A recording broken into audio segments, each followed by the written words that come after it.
Hey students, welcome to my channel Global English with Tanvi. Today we are going to do an important topic related to English grammar. I use the word "an" before important. I am sure you all are aware about parts of speech, which includes noun, pronoun, preposition, adjective, adverb, conjunction. So all these are different parts of speech which help in making a sentence. But apart from these parts of speech, what is it that binds a sentence to? So that is an article. So we'll discuss what are articles. Articles होते क्या हैं? ठीक है? Articles, I'm not talking about those that long piece of writings that you write in your exams. I'm referring to three simple words, or rather joining of few letters of alphabets in English that you use before certain words in your sentences. We have been using all these the way I mentioned them in the opening sentence of my video. And the. So articles are used to indicate whether or not we expect our listeners to know which things or people we are referring to. Okay so ये indicate करते हैं, दर्शाते हैं, किसी की ओर हमें दिखाते हैं कि जो लिसनर्स हैं हमारे या जो भी हम बात बता रहे हैं कौन सी चीजें हैं या कि कौन से लोग हैं जिनकी हम बात कर रहे हैं, जिनको हम रेफर कर रहे हैं. Articles help to indicate particular people, things, or people or things in general. Okay, as articles are of two types, as you can see here, indefinite and definite. So in these two types of articles, how does it help you? Like talking about particular, कि एक particular की आप बात करें या general आम तौर पे आप किसी की भी बात करें. ओके सो उसकी बात ये यहाँ पे करता है. ओके लाइक ए और एन है, वो एक जेनेरिक टर्म में हमें दिखाता है. ठीक है, तभी इन्हें हम इनडेफिनेट आर्टिकल्स बोलते हैं. ये डेफिनेट निश्चित चीजों के साथ यूज नहीं होता. डेफिनेट का मतलब ही अपने आप में निश्चित होता है, ऐसी चीज जो कि पक्की हो. ठीक है, जिसके बारे में कुछ सॉलिड इंफॉर्मेशन या कोई बहुत ही ऐसी चीज हमें पता हो जो कि अलग नहीं हो सकती, चेंजेबल नहीं है. और इंडेफिनिट वो जो अनिश्चित होता है, अ और एन, इसमें जो चीजें हैं हमारी वो चेंज हो सकती हैं. Let's understand this more through the next slide. So first we are discussing indefinite articles. Indefinite articles का मतलब क्या हुआ? ए और एन हमारे इंडेफिनिट आर्टिकल्स होते हैं और यूजुअली यानी आम तौर पे इनका यूज तब किया जाता है जब मेंशन कर रहे हैं हम किसी पर्सन या थिंग को फर्स्ट टाइम के लिए.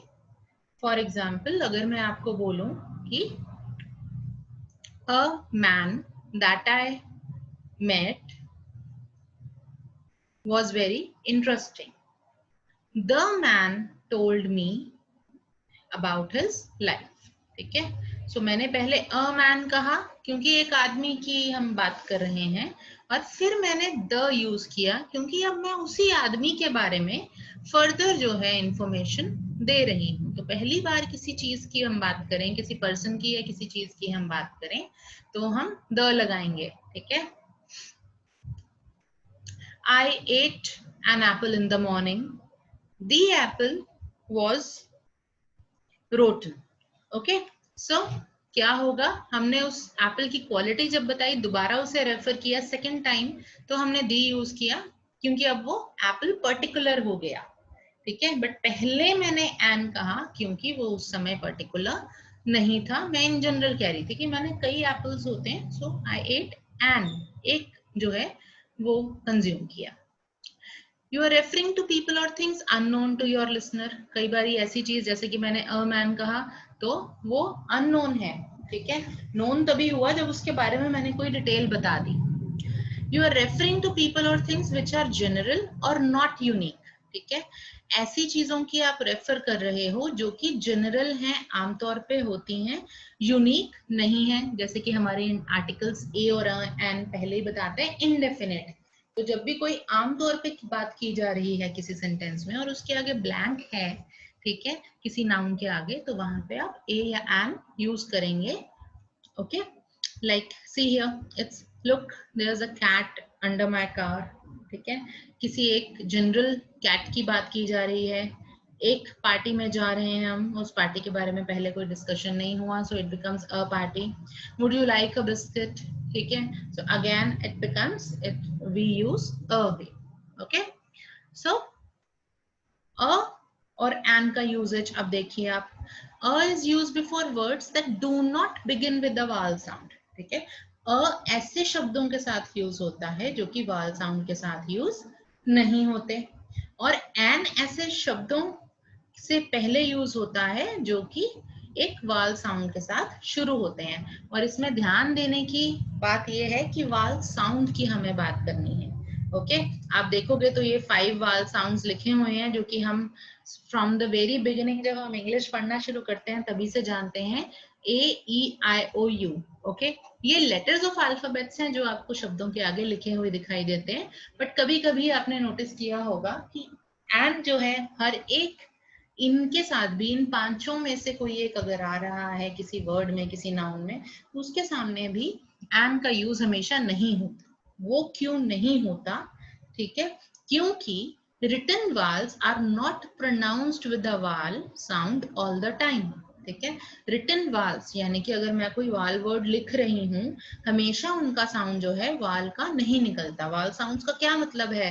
जो स्वर है हमारे हिंदी में, अ आ ई ए, ठीक है, ई ओ उ अ, ठीक है, ये सारे जो स्वर हैं ये वाल्स कहलाते हैं, ये वाल साउंड्स होते हैं। ठीक है, सो हर एक शब्द जरूरी नहीं है उसी से शुरू हो। जैसे कि मैं लास्ट टर्म अगर यू की बात करूं, यू से ही अंकल भी बनता है, अम्ब्रेला भी बनता है, और यूनिवर्सिटी भी बनता है, यूनिक भी बनता है।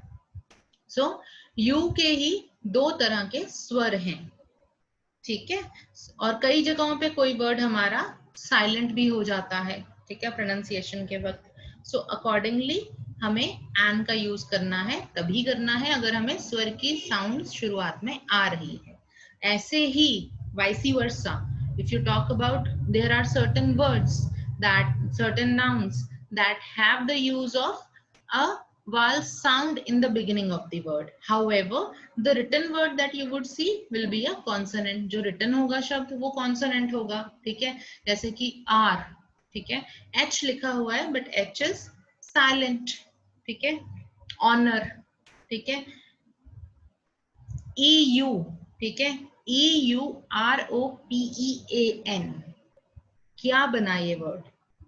European, Europe. ओके, क्या है? ई और यू, 2 वाल साउंड्स जो हैं, 2 लेटर्स ऑफ अल्फाबेट्स वो यूज हो रहे हैं जिनसे वाल साउंड्स प्रोड्यूस हो रहे होते हैं। बट इस शब्द में कहीं पे भी वाल साउंड प्रोड्यूस नहीं हो रही बिगिनिंग में। ई और यू दोनों वाल्स लगे होने के बावजूद जो स्वर है वो य का आ रहा है, व्यंजन का है, कॉन्सोनेंट का है, कोई स्वर नहीं है। ठीक है, सो इसी वजह से यहाँ पे एन यूज नहीं होता। These are some common mistakes I am talking about, and at the level you are now, you will be able to understand it. Still, if it is not clear, drop your queries in the comment box. As I mentioned, the pronunciation of these vowels differ according to the word. ठीक है, शब्द के अनुसार इनका जो pronunciation है, किस तरीके से शब्द बोला जाता है, वो differ करता है, भिन्न होता है, अलग होता है। जैसे कि हमने देखा apple, ठीक है, as you can see in the bracket here, the pronunciation is a, okay, the use of ae is done here, sound जो है a का आ रहा है, और umbrella में भी a का sound है, honest में भी a का sound है, okay, whereas as I mentioned, you have a word which is university, okay, you की साउंड है, यूरोपियन यू की साउंड है, वन व की साउंड है. सो अगर डैश वन मैन लिखा होगा तो ओ है, बट व की आवाज है तो आप अ यूज करेंगे.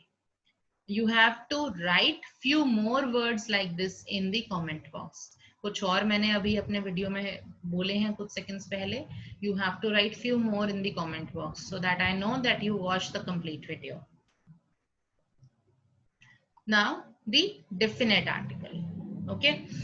डेफिनेट आर्टिकल दी के बारे में भी हमने बहुत बार डिस्कस करा है. बहुत ही ज्यादा जगहों पे इसका यूज होता है, बट कहाँ होता है, क्यों होता है, बहुत कॉमनली मिस्टेक भी कर दी जाती है इससे रिलेटेड. कभी हम कहते हैं किसी के नाम के साथ द नहीं आता, फिर भी द का यूज होता है किसी के नाम के साथ. कभी हम कहते हैं कि द जो है अननोन ऑब्जेक्ट्स के साथ नहीं लगता, फिर भी यूज हो रहा है. उसका कारण मैंने आपको शुरुआत में बताया कि ये डेफिनेट आर्टिकल है, निश्चित आर्टिकल है. सो जो चीज निश्चित है यानी जिसके बारे में हमें कोई पूर्व ज्ञान है, कोई पहले से नॉलेज है, वहां पे आप जो है दी यूज करेंगे. और दी नेम्स के साथ तब आता है जब किसी बहुत ही फेमस रिनाउंड चीज की, पर्सन की, जगह की बात हो रही हो. न्यूज़पेपर की बात हो रही हो, न्यूज़पेपर्स, मैगजीन्स जो कॉमन है उनके नेम के साथ आता है. ठीक है. और ऐसी जगहों पे जहां पे आपके लिसनर को पता है किस के बारे में बात की जा रही है. जैसे कि quite, here comes the principal. Okay, you all know about the principle. So the principle because you are relating to that one person. How did you do for the English test? कैसा रहा English का test? वो English का test? If you pay attention, sometimes when I mention in the message also, I first when I send the message, I mention I'll take you have a test of. But the next time the message it's something like this, the test scheduled for.